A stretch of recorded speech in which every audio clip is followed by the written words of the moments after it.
So that's actually a really rare sort of monopolist. This is a more normal sort of monopolist, what's called the natural monopoly. What we're imagining here is, this is that case where I talked about a marginal cost curve that's downward sloping. Again, the book cites cost curves downward sloping. I don't think it really helps you to be thinking about it this way. I prefer to think about it a different way. So think about it in terms of networks. So something like electricity, phone lines, sewerage, that's what's called dominated by what's called a network economy. Meaning, how many sewer pipes do you need hooked up to your house? The answer is 1. How many telephone lines? Well, 1. How many electricity lines do you need hooked up to your house? 1. Would you like to have 2 electricity lines hooked up to your house?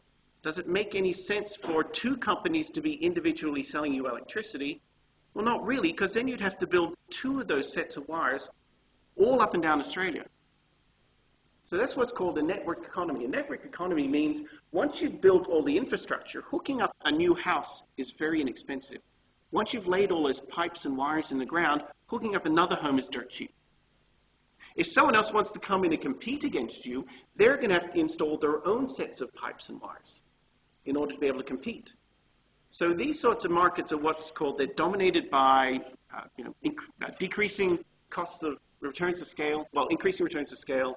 That's another term you might see used. Network economies, declining marginal costs. Whatever it basically means, the bigger the company gets, the cheaper it gets. So that's what we're thinking about. In that case, there's only going to be one company.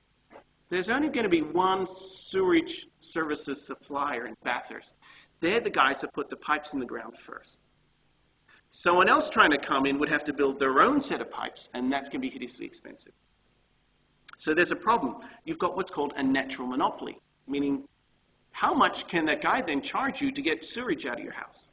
The answer, of course, is people will pay a heck of a lot of money to get rid of sewage on a regular basis, right? You don't want that stuff stored around or holding in your backyard or put in your garage or something like that. So people pay an awful lot of money for sewage, gas, electricity to make sure it arrives every day and gets rid of it.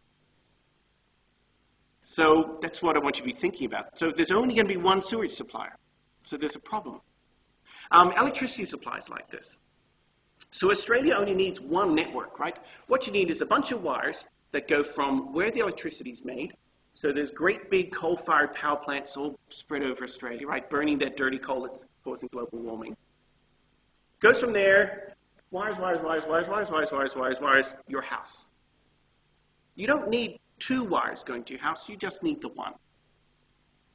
And, it would be ridiculous to build 2 separate sets of electricity networks. So countries only tend to have one electricity network.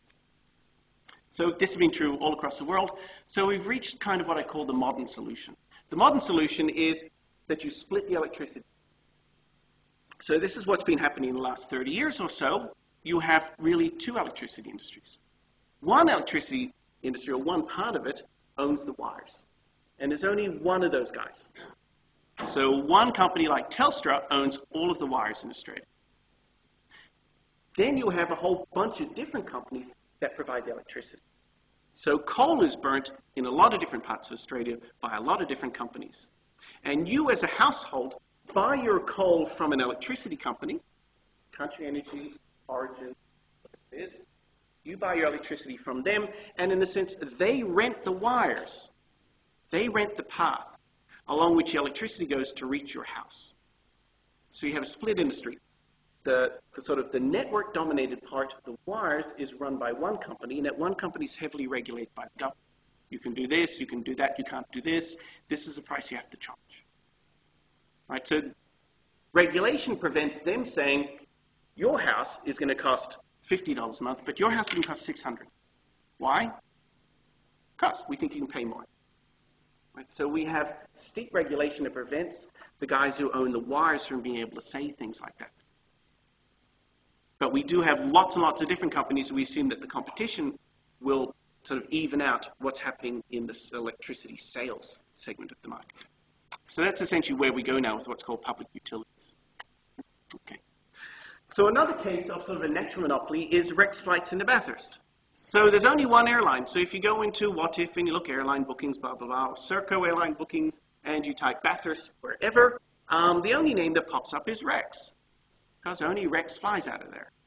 So in a sense, Rex is a monopoly on airline services out of Bathurst.